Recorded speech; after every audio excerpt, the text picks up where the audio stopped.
El falsacionismo del racionalismo crítico se caracteriza esencialmente por su enfrentamiento al empirismo y al historicismo. Eh, las concepciones epistemológicas parece que en la historia del pensamiento se han desarrollado como una especie de conflicto pendular, ¿no? Porque desde la antigüedad, la modernidad, hasta hoy en día, en ocasiones prevalece una corriente empirista, sensualista, materialista, externalista, y luego viene una reacción, ¿no? Eso se vio en el caso de Renato Descartes frente a Bacon, luego en la Ilustración, la filosofía clásica alemana, el positivismo y después el irracionalismo. Entonces, a veces viene después de esas tendencias sensualista, empirista, materialista, viene una de corte racionalista o idealista o internalista, ¿no es así? Y entonces yo creo que después de ese empirismo verificacionista de los positivistas lógicos que vimos, ¿no?, en el video anterior, aparece el racionalismo crítico y el falsacionismo de Karl Popper inicialmente, aunque después Thomas Kuhn y Relacato lo van a también a reconfigurar. Y en esencia es una reacción contra el empirismo, ¿no?, verificacionista de, del Círculo de Viena, ¿no? Ahora, no quiere decir que haya una ruptura total por parte de Karl Popper con muchos elementos del Círculo de Viena, sino simplemente una especie de superación, ¿no? Por eso John Locke dice, y cito, Popper tomó en serio el criterio convencionalista. Observó que siempre es posible lograr el acuerdo entre una teoría y los datos de la observación. Si unos determinados datos resultan incompatibles con las consecuencias de la teoría, cabe adoptar un buen número de estratagemas para salvar la teoría. Pueden rechazarse de plano los datos o se pueden dar cuenta de ellos, bien sea incorporando hipótesis auxiliares o bien modificando las reglas de correspondencia. Estas estratagemas pueden introducir un abrumador grado de complejidad en el seno de un sistema teórico. A pesar de todo, siempre es posible eludir los elementos de juicio falsadores mediante estos elementos. De acuerdo con Popper, el método empírico adecuado ha de exponer permanentemente a una teoría la posibilidad de ser falsada. Fin de la cita. Bueno, yo creo que en esta cita se sintetiza bastante bien lo que caracteriza, ¿no?, la filosofía del racionalismo crítico o falsacionismo, también como se le conoce, de Karl Popper. Ante todo, Popper somete a una crítica, básicamente, la inducción empirista, ¿no?, como punto de partida, ¿no? Y por eso él plantea que la validez de una teoría científica no debe fundamentarse en la constatación empírica, como decían los de anteriormente, Schlick, Kattan, todo el ciclo de Viena, ¿no? Él sostenía, y yo creo que es cierto, que el hecho de que un experimento falle no debe significar la invalidez, ¿no?, de toda una teoría. Hay que ver por qué falló, cuáles son los elementos circunstanciales, coyunturales que incidieron para que fallara ese experimento, ¿no? Por eso Javier Hernández Pacheco dice, y cito, una prueba científica o un experimento no es otra cosa que la definición de condiciones bajo las cuales una teoría podría ser falsa, que efectivamente no se dan, ¿no? Los experimentos propiamente no verifican absolutamente las teorías, sino que permiten provisionalmente considerarlas como válidas, en tanto no se den otros hechos que contradigan las predicciones posibles, ¿no?, a partir de la citada teoría. Fin de la cita. O sea, esto en cierta medida podemos considerarlo como cierto, ¿no? O sea, primero uno tiene que conocer las causas por las cuales algún experimento no tiene éxito, ¿no? O por qué una validación empírica no se produce, ¿no? Antes de arribar a una conclusión un poco precipitada, ¿no?, de que una teoría ya es inapropiada porque un experimento, ¿no?, fracasó. ¿No? Ahora, esto podría llevar a pensar, ¿no?, que las propuestas de criterios de falsabilidad es una especie de, ¿cómo diríamos?, de otra cara de la misma moneda. O sea, por un lado, eran los verificacionistas quienes exageraban el empirismo y ahora vamos a ver la otra cara que dice que no, que todo lo contrario, ¿no?, que es la razón exclusivamente, ¿no?, y no la experiencia. Yo creo que primero no es así la cuestión, ¿no? Primero porque el propio Popper no es que te vaya a absolutizar totalmente la razón y desconfíe totalmente de la experiencia, no. No, es lo que piensa que tiene que haber un equilibrio adecuado, ¿no?, entre experiencia y racionalidad, ¿no? O sea, él no exige, ¿no?, que todo enunciado científico tenga necesariamente que ser primero falseado, ¿no?, para admitir la posibilidad de que sea científico, ¿no? Por un lado, no deja de tener cierta razón al cuestionarse que una ciega aceptación de teorías científicas que pretendan plantearse de manera como el non plus ultra, ¿no?, del conocimiento de una parcela de la realidad, no debe ser sometido a posibilidad de ser enjuiciada críticamente y por tanto tal vez incluso falseada, ¿no? Sin embargo, detrás de esa idea de enfrentarse a cualquier tipo de aceptación de verdades absolutas en la ciencia, bueno, puede subyacer de manera sutil, ¿no?, cierto escepticismo, cierto relativismo, nadie no lo puede eh, esquivar, ¿no? Para Popper, una teoría es verdadera si se pueden crear las condiciones para que sea refutada, ¿no?, por la demostración de hechos empíricos, aunque no necesariamente tiene que ser por hechos empíricos, ¿no? Eh, Ahora, simplemente cuando se admite simplemente por lo menos la posibilidad de ser falseado. Eso es, ¿no? Eh, Esto no quiere decir que reconozca la racionalidad como un patrimonio exclusivo, ¿no?, de los científicos, de los filósofos, ¿no? O mucho menos de los que se autoconsideran que tienen ya la verdad absoluta, ¿no? Para Popper, y cito, el conocimiento científico es el resultado del aumento del sentido común en grande. Sus problemas son los que es de este, pero ampliado. Fin de la cita. O sea, que el sentido común va a ser enriquecido por la ciencia, ¿no? Y la ciencia va a irse ampliando cada vez más, ¿no? Con la superación de teorías que le van, ¿no?, enriqueciendo. Pero en ningún momento Popper dice que el empirismo y sobre todo el historicismo van a validar la teoría. Cuando se entiende por historicismo algo que implica darle a la historia y sobre todo en las ciencias sociales una validez de ritmos estrictos que se puede predecir todo de manera no teleológica, ¿no? Por eso Popper dice, cito, entiendo por historicismo un punto de vista sobre las ciencias sociales que supone que la predicción histórica es el fin principal de estas y que supone que es alcanzable por medio del descubrimiento de ritmos o modelos de las leyes, leyes entre comillas, o las tendencias que yacen bajo la evolución de la historia. Bueno, fin de la cita. ¿Qué quiere esto decir? Que Popper se opone a que el conocimiento de la sociedad, al conocer ya uno determinadas leyes o tendencias o regularidades de la realidad social, ya pueda predecir estrictamente cuál es el fin final, ¿no? Cómo va a comportarse la historia. Y eso es lo que considera que es historicismo, ¿no? O sea, aquellas concepciones que presuponen una especie de devenir fatal, ¿no?, de la sociedad hacia una meta preconcebida, ¿no? Como el paraíso final de la humanidad. Esto lo plantea sobre todo en su libro La sociedad abierta y sus enemigos, que es un libro de los años 50, donde él, después de haber superado, ¿no?, ciertas concepciones marxistas, porque él se forma en el pensamiento marxista también, pero luego rompe con el marxismo soviético, con ese marxismo-leninismo un poco dogmático que prevalecía, ¿no?, en las ciencias sociales en ese momento. Y por eso él considera que se puede estudiar la ciencia social, la sociedad se puede estudiar por medio de cierta ingeniería social, ¿no? Pero no para prever que hay una presunta filosofía de la historia, metafísica, ¿no?, que lleva necesariamente a un camino. Yo diría que incluso para él, por ejemplo, esa concepción de que todo va a terminar en el comunismo, ¿no?, como el país de jauja, el país de los chocolatines, diríamos, ¿no?, es algo totalmente absurdo.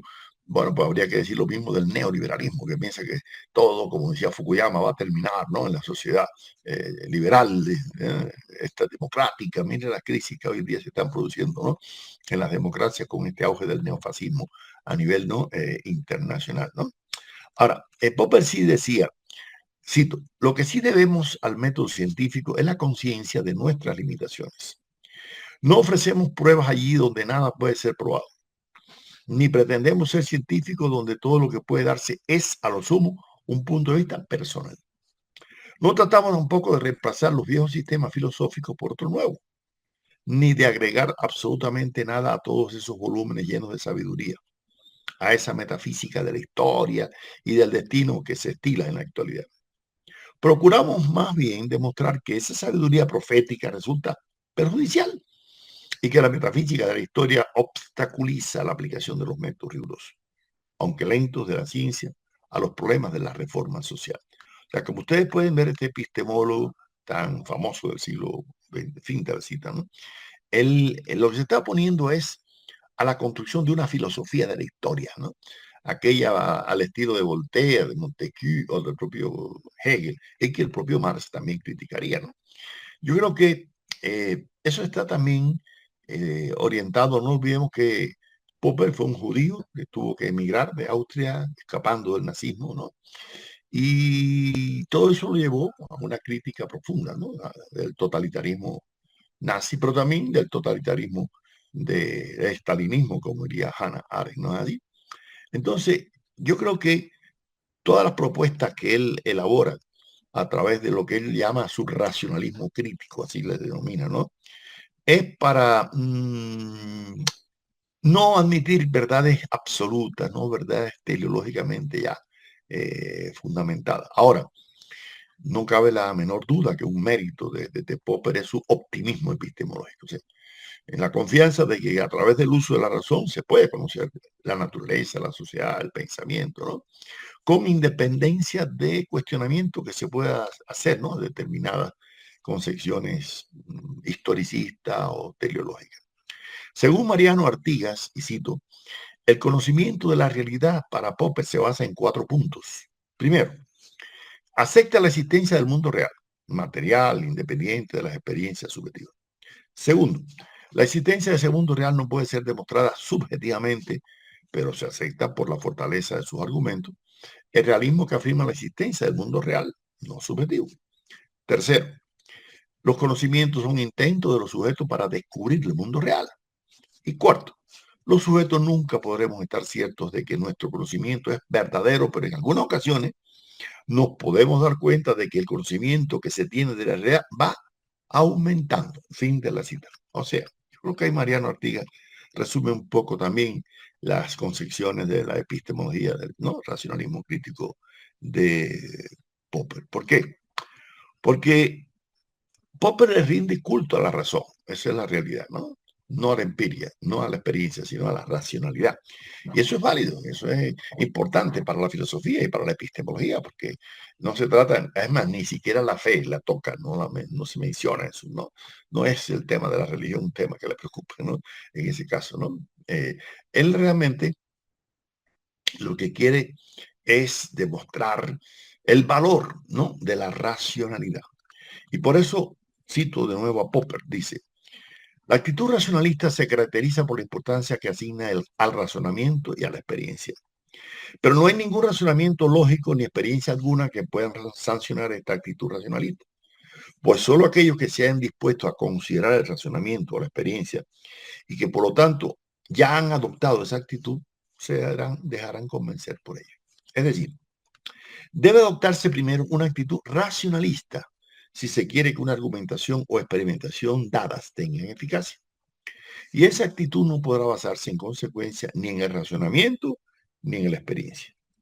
Y esta consideración es completamente independiente del problema de si existen o no argumentos racionales convincentes en favor de la adopción de la actitud racionalista. Pero esto significa que todo aquel que adopte la actitud racionalista lo hará porque ya ha adoptado previamente, sin ningún razonamiento, algún supuesto, alguna decisión, creencia, hábito, conducta, que caen dentro de los límites de lo irracional.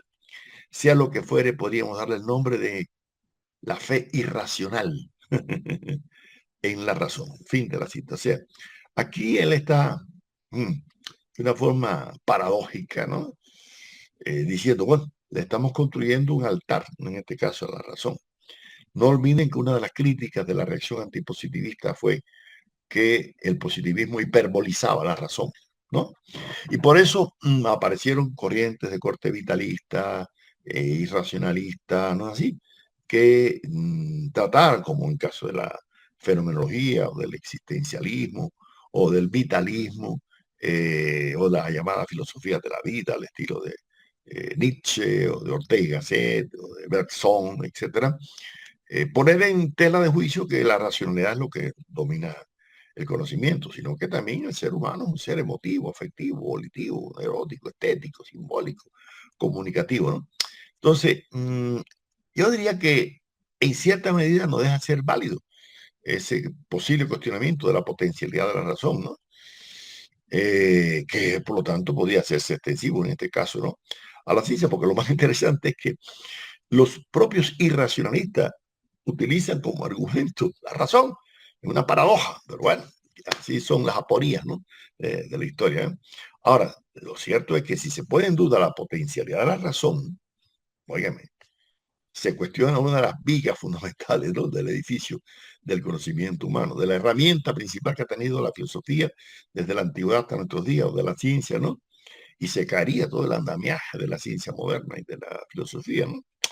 Entonces, se le estaría dando entrada en cierta medida, ¿no?, a el escepticismo. Y yo volvería a aquel argumento de Voltaire, que ante los escépticos dudo de la existencia de los escépticos, tal vez, ¿no? Medio en broma, medio en serio, ¿no?, decía Voltaire.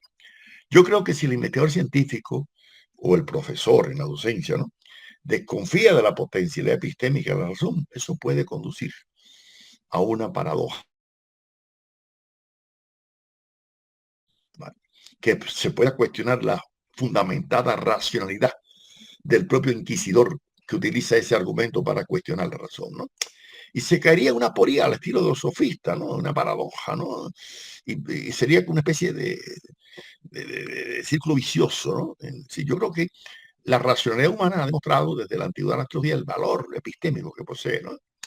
Ahora, indudablemente una cosa es en la historia de la filosofía, otra cosa es en la historia de la ciencia, ¿no es así?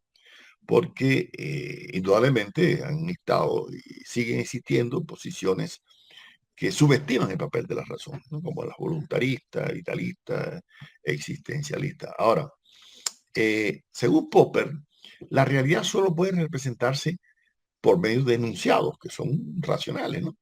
Y las teorías que son, bueno, son enunciados que deben ser considerados como especie de conjeturas, de supuestos, pero que no tienen que ser comprobadas necesariamente de manera empírica, sino por la constatación deductiva, así por la lógica, ¿no? Y así el hombre se va acercando a verdades cada vez más enriquecidas, ¿no? Y la falsación se produce más de unas teorías con otras, no de la teoría con la realidad empírica, ¿no? O sea que para Popper el conocimiento científico no se inicia con el momento de la constatación empírica de un fenómeno, ¿no?, sino con la formulación de problemas, ¿no? Ahora, problemas hay que entenderlo no en el sentido de la lógica del sentido común, de que estamos llenos de problemas económicos, políticos, eróticos, lo que sea. No, no, no. Problema en el sentido de Aristóteles, que tiene distintas alternativas de solución, ¿no? Como vimos en videos anteriores cuando abordábamos el tema del marco teórico, ¿no?, de un proyecto de investigación sobre el problema. Así que tiene que haber distintas, ¿no? Según Popper, y cito, mi tesis, como ya he indicado, sostiene que no empezamos por observaciones, sino siempre a partir de problemas o a partir de una teoría que ha pasado por serias dificultades, es decir, una teoría que ha creado y decepcionado determinadas expectativas.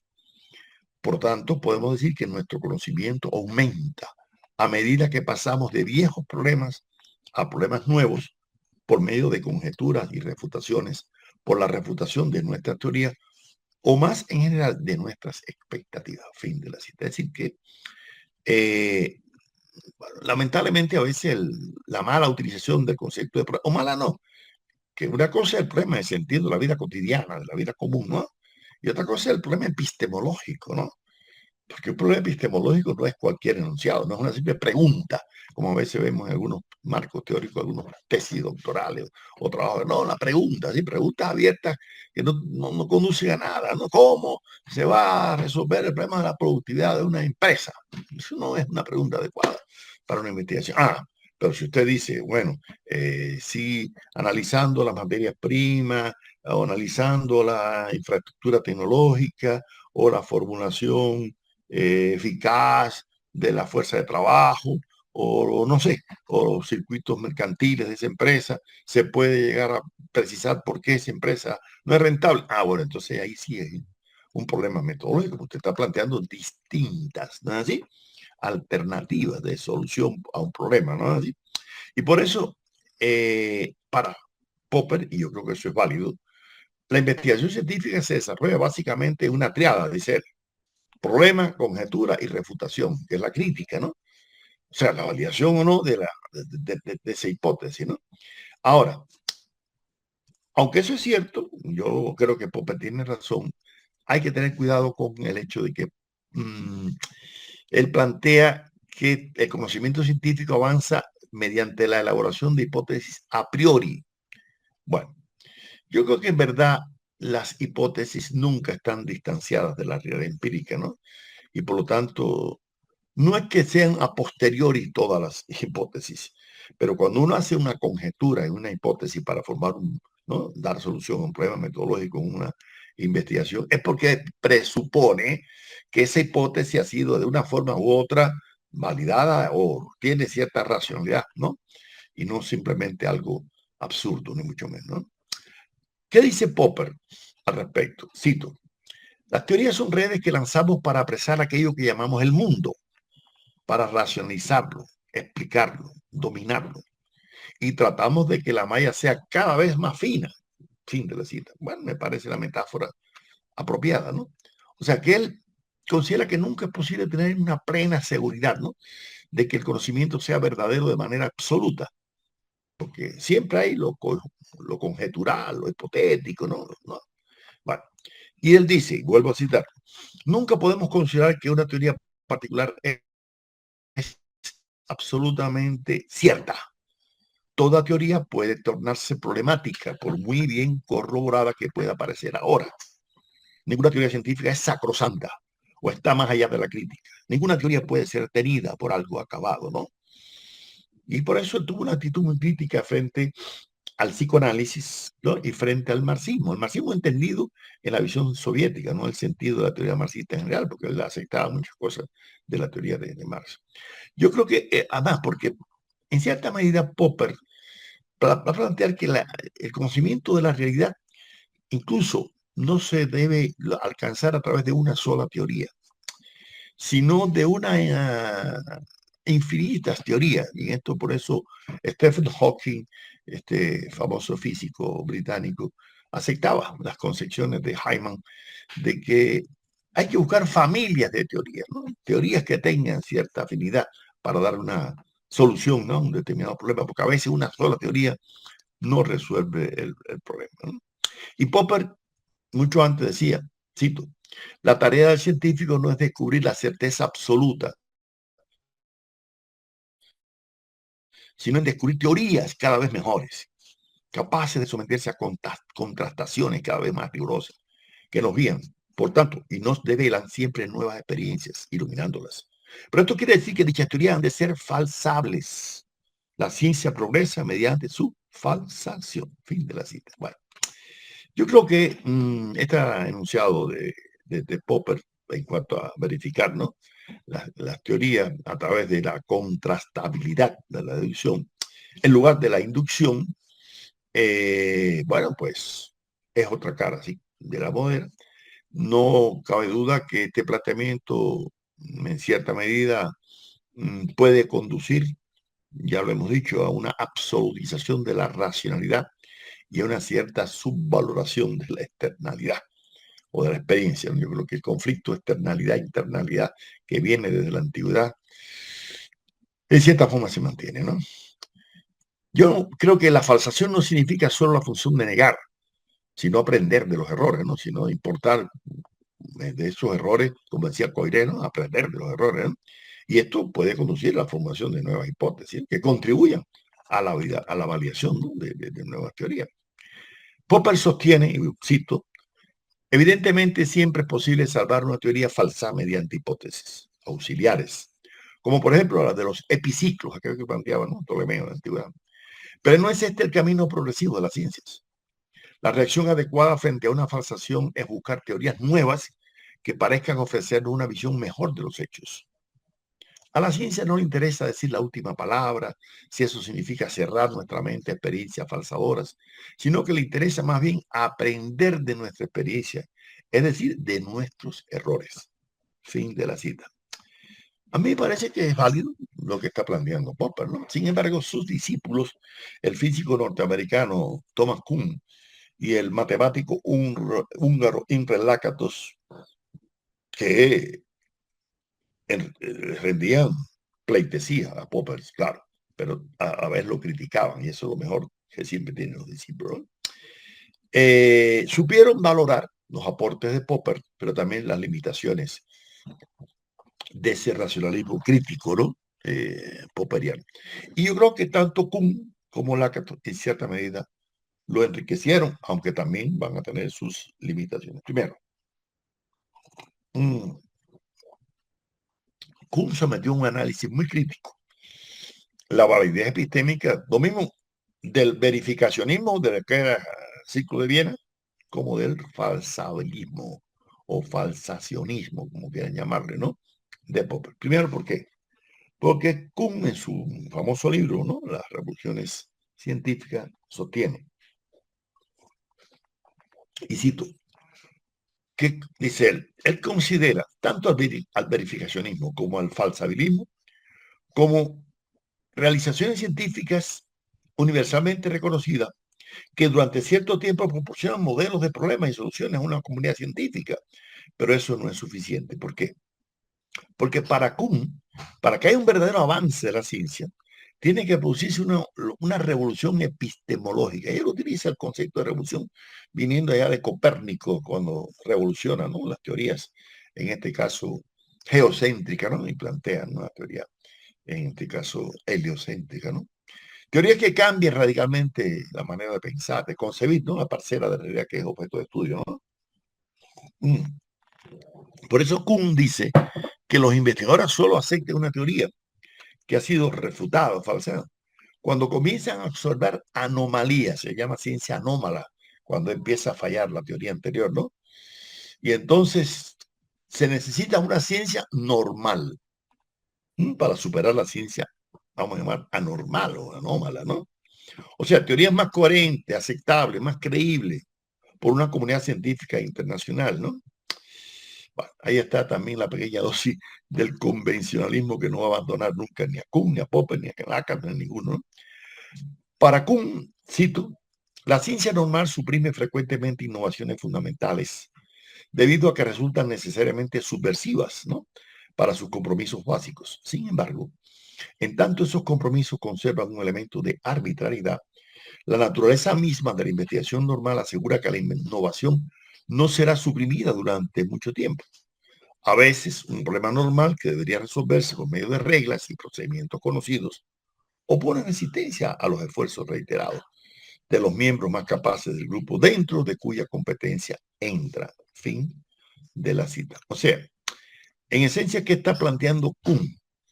Y vuelvo a citar, para ser aceptada como paradigma, una teoría debe parecer mejor que sus competidoras, pero no necesita explicar y en efecto nunca lo que hace todos los hechos que se pueden confrontar con ella.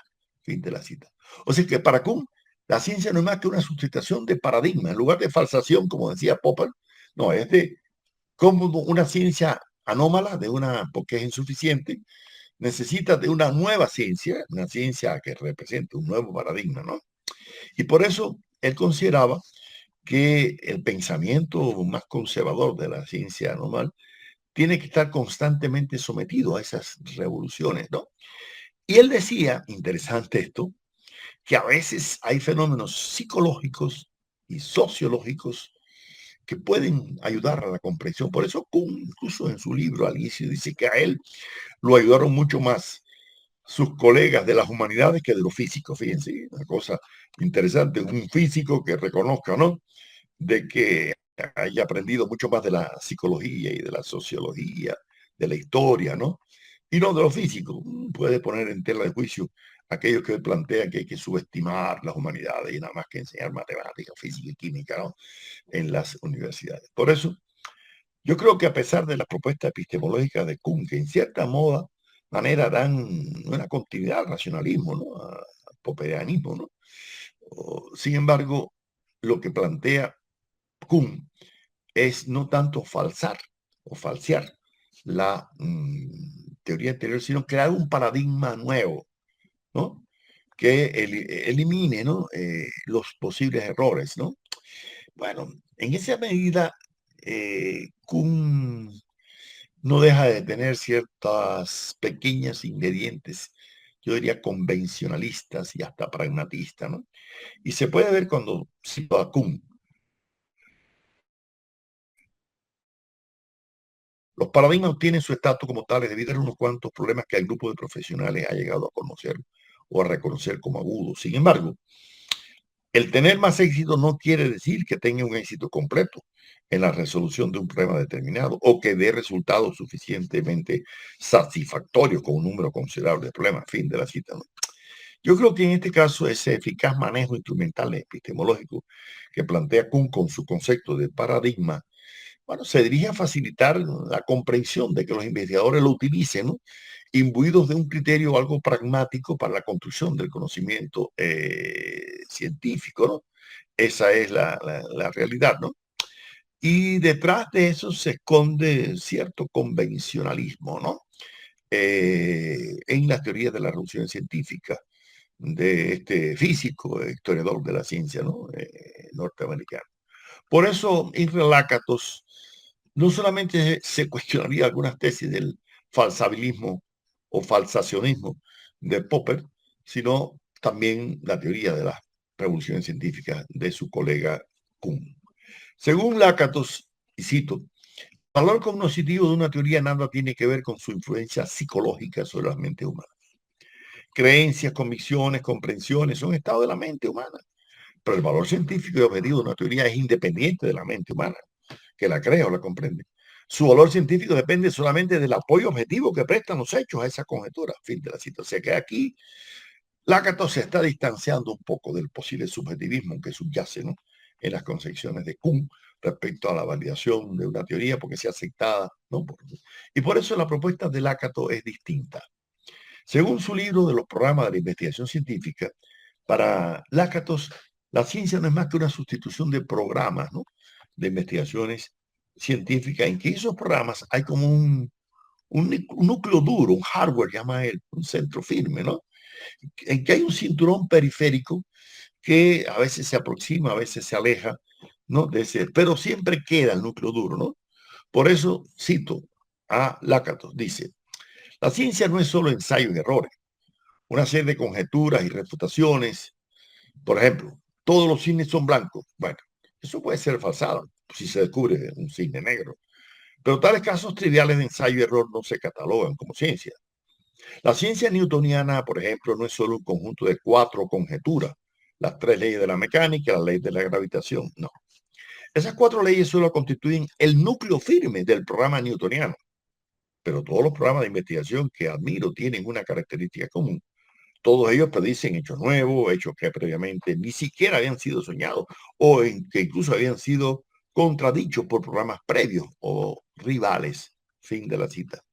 Yo creo que en esto Lakatos es mucho más preciso que Kuhn y que Popper. ¿Por qué? Y vuelvo a citar a Lakatos. En un programa de investigación progresivo, la teoría conduce a descubrir hechos nuevos, hasta entonces desconocidos. Sin embargo, en los programas regresivos, las teorías son fabricadas solo para acomodar los hechos ya conocidos, ¿no?